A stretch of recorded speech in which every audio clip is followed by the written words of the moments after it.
Hari ini hari Senin tanggal 20 April 2020 ya, 2020.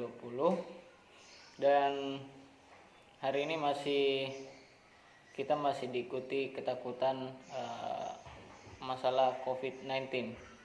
Dalam video kali ini kita tidak akan membahas masalah budidaya walet, tetapi hari ini kita akan membahas masalah yang sekarang kita semua alami, yaitu persoalan menghadapi COVID-19 ya, atau corona. Saya tidak tahu harus mulai dari mana, dan saya juga tidak tahu apakah nanti video ini akan saya upload ke YouTube atau tidak. Karena walaupun mungkin saya akan mengupload ke YouTube, mungkin akan di breakdown atau dihapus oleh YouTube secara otomatis, karena ini menyangkut masalah teori konspirasi atau yang sekarang sudah banyak berkembang di tengah-tengah masyarakat, bahwa apa yang terjadi saat ini adalah sebuah teori konspirasi elit-elit global yang kita rasakan untuk sampai saat ini ya. Oke, sobat petani budidaya walet, saya ingin memulai dengan paradoksnya kehidupan. Istilah paradoks adalah istilah di mana sebuah keadaan yang sama terjadi sesuatu hal yang salah dan yang benar. Kemudian bisa juga diartikan dengan sesuatu yang berulang tetapi kita tidak tahu mana awal dan akhirnya. Sampai detik ini, sampai hari ini, kita masih mengalami paradoks. Kita mulai dengan kondisi yang kita alami kemarin itu, saya perjalanan dari Kabupaten Sidrap. Sepanjang jalan saya berpikir bahwa ternyata COVID-19 ini betul-betul menakutkan bagi masyarakat ya. Di sepanjang jalan kami mengalami beberapa kali pemeriksaan, dan di sepanjang jalan juga saya melihat terlalu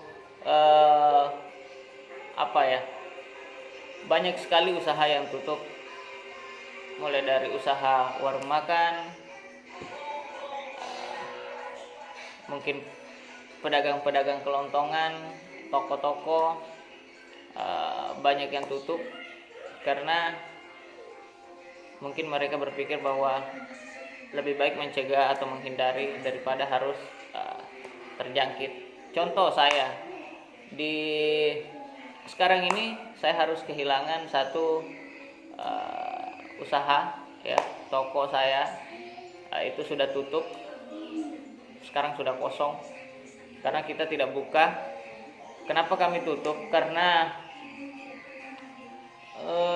kita berpikir bahwa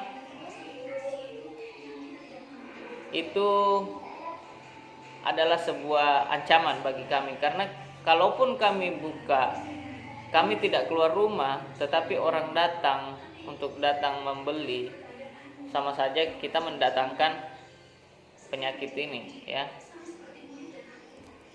Jadi otomatis kita harus tutup, dan begitupun dengan banyak orang di luar sana yang melakukan hal yang sama, mereka harus menutup. Nah, kembali lagi ke awal tadi, paradoks. Kita kembali ke paradoks ya. Seandainya tidak ada COVID-19, mungkin toko saya tidak akan tutup. Di sini saya mengalami kerugian. Tetapi di sisi lain, seandainya tidak ada COVID-19, penjual masker itu tidak akan laku. Ya, tidak akan selaku sekarang penjual masker ini. Orang yang dulunya tidak pernah berpikir untuk membuat masker kain, sekarang memiliki penghasilan baru dengan menjual masker kain. Ini satu keadaan di mana di sisi lain kita mengalami kerugian, tetapi di sisi lain ada yang mendapatkan keuntungan. Itulah paradoksnya kehidupan. Sama dengan COVID-19 ini kita pedagang kecil. Ini kita dalam kondisi yang masih sangat kecil ya. Bagaimana dengan elit-elit global? Bagaimana dengan hal yang terjadi di dunia? Penjual masker saja yang menjual masker mungkin hanya di satu daerah itu bisa mendapatkan keuntungan dari pembuatan maskernya. Ini contoh kecil. Bagaimana dengan yang sifatnya elit global yang mempunyai bisnis besar?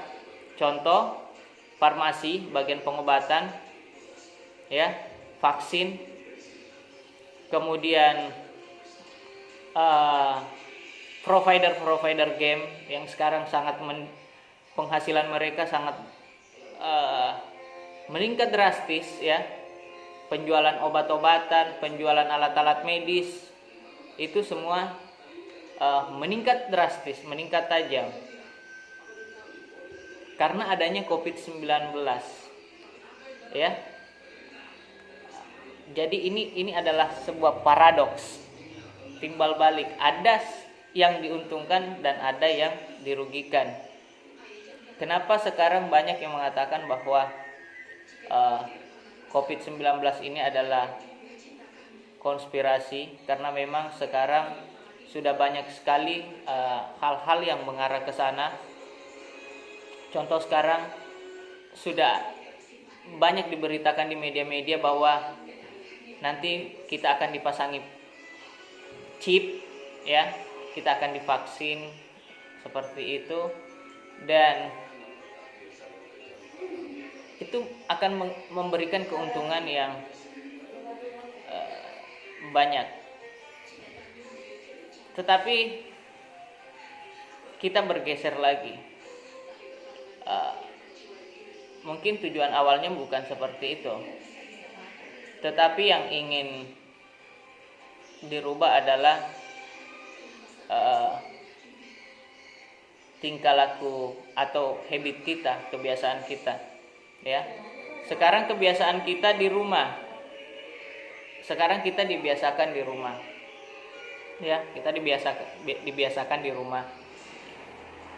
Dulu kita tidak pernah membeli, contoh kita tidak pernah memesan makanan secara online. Sekarang kita memesan makanan secara online ya.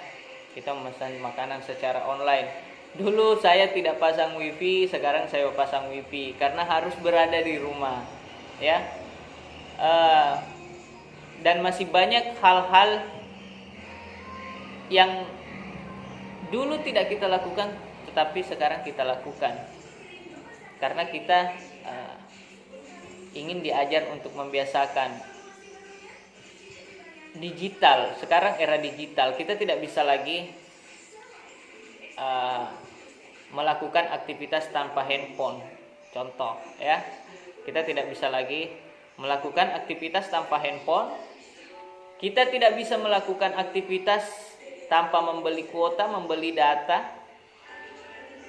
Karena kita di rumah, daripada kita bosan, kita tidak bisa bekerja, kita harus membeli data, kita harus membeli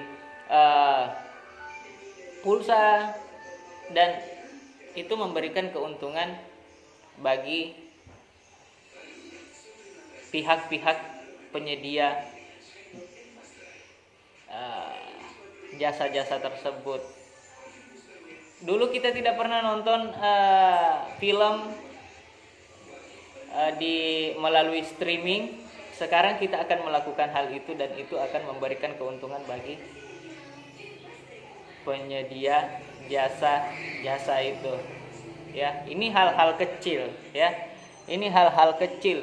Bagaimana dengan media? Bagaimana dengan media? Dulu kita tidak pernah nonton berita, sekarang kita harus selalu update berita itu.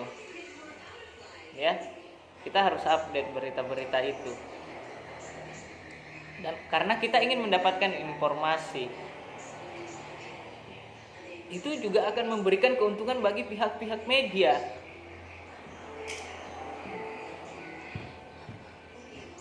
Kemudian dari kebiasaan-kebiasaan itu, ya, kebiasaan-kebiasaan tadi, kita secara perlahan akan melakukan pergeseran tanpa kita sadari. Sekarang timbul pertanyaan, kalau orang tidak bekerja, dari mana daya belinya? Dari mana mereka mendapatkan keuntungan? Sekarang saya beri contoh kecil lagi. Dulu harga rokok, ya, itu tidak 25.000 rokok sempurna ini.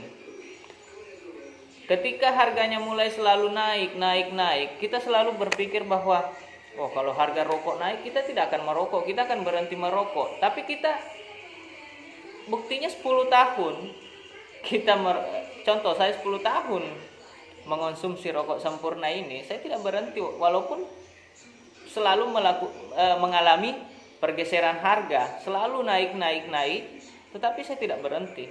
Karena kenapa? Kita sendiri akan kebiasaan itu akan memberikan kita cara, bagaimana caranya agar kita bisa mendapatkan uang dan membelinya. Begitupun dengan saat ini. Kalau saat ini Anda berpikir bahwa COVID-19 ini Anda tidak akan bekerja, Anda tidak akan makan, Anda salah, karena pasti Anda akan terus berusaha bagaimana caranya hari ini mendapatkan uang dan terus melanjutkan hidup. Pasti akan seperti itu. Anda akan berusaha, dan pada akhirnya kebiasaan-kebiasaan tadi akan mendorong kita untuk melakukan hal-hal baru lagi. Jadi kalau Anda berpikir bahwa kalau memang itu adalah teori-teori seperti itu, dari mana kita akan membeli barang-barang tadi atau melakukan kebiasaan-kebiasaan tadi? Sama seperti rokok sampai hari ini. Kita akan terus berusaha. Dan itu secara tidak kita sadari. Kita tidak menyadari hal-hal itu. Tapi buktinya kita bisa. Begitupun dengan nanti. Saya yakin, tidak mungkin hari ini kalian lapar, kalian tidak berusaha untuk bekerja. Contoh tadi, orang yang tidak ada kerjaan lain, punya keahlian untuk menjahit, dia akan menjahit masker, mereka akan menjual masker. Kebiasaan kita berubah mengarah ke apa yang sudah, contoh ya, ini saya cuma ngelantur aja, ini cuma pemikiran ngelantur aja ya. Jadi kita dibiasakan dengan hal-hal tadi, dan ketika kita berpikir bahwa kita tidak akan bisa melakukan itu, membeli melalui kita tidak akan punya uang untuk melakukan pekerjaan misalnya secara online, kita tidak punya uang untuk berbelanja secara online, kita tidak punya uang untuk nonton streaming gitu. Kita tidak akan punya biaya untuk kehidupan yang seperti itu. Tetapi secara tidak kita sadari bahwa kita akan bisa melakukan hal-hal itu nanti. Dan mereka akan mendapatkan keuntungan dari yang kita alami sekarang ini.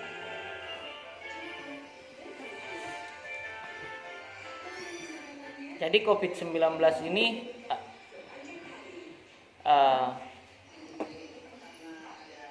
itu adalah hal yang menurut saya adalah sebuah paradoks, ya, paradoks, di mana terjadi hal yang benar dan yang salah secara bersamaan. Akan ada kerugian dan akan ada keuntungan bagi pihak-pihak. Nah, lantas apa yang harus kita lakukan sekarang menghadapi COVID-19 ini? Kita tidak lagi bekerja. Contoh, kita diwajibkan untuk di rumah aja. Kita tidak bekerja. Kita mau buka toko, mungkin itu sama saja kalau kita mengundang. Di sisi lain ada pihak-pihak yang mendapatkan keuntungan dari keadaan-keadaan seperti ini. Contoh seperti yang dibilang di awal tadi, ya. Anda sendiri yang bisa menyimpulkan, oh iya benar. Sekarang banyak pihak yang diuntungkan dengan yang seperti ini, dan banyak juga yang dirugikan. Itu pasti. Tetapi di sisi lain, kita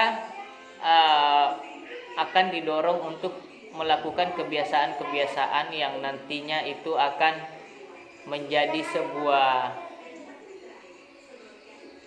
sebuah kebiasaan yang bisa menguntungkan bagi satu pihak, ya. Jadi silahkan Anda simpulkan sendiri. Ini adalah contoh-contoh kecil yang bisa saya berikan.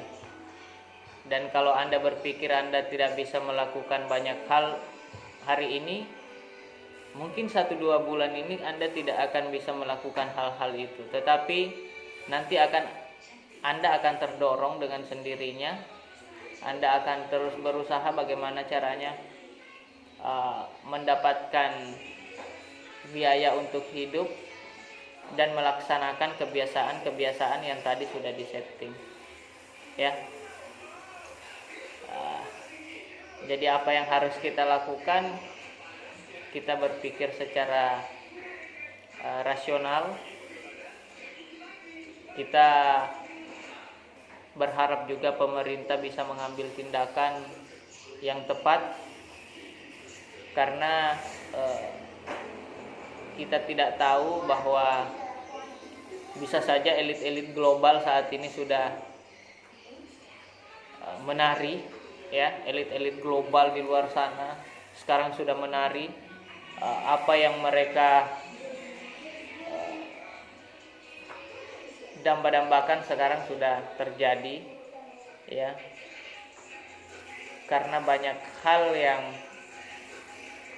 sekarang sudah mengarah ke sana dan itu sudah diangkat di berbagai media. Sekarang kita hanya bisa menyikapi semua itu secara bijak, ya. Oke, sahabat petani budidaya walet dan juga sahabat semua yang ada di Nusantara, mari kita ikuti himbauan pemerintah untuk saat ini, dengan menjaga jarak, tetap di rumah saja. Tetapi di sisi lain kita juga harus berpikir bagaimana caranya untuk hidup hari ini dan juga besok dengan cara yang benar, ya. Oke, akhir kata dari saya. Assalamualaikum warahmatullahi wabarakatuh. Salam dihormati.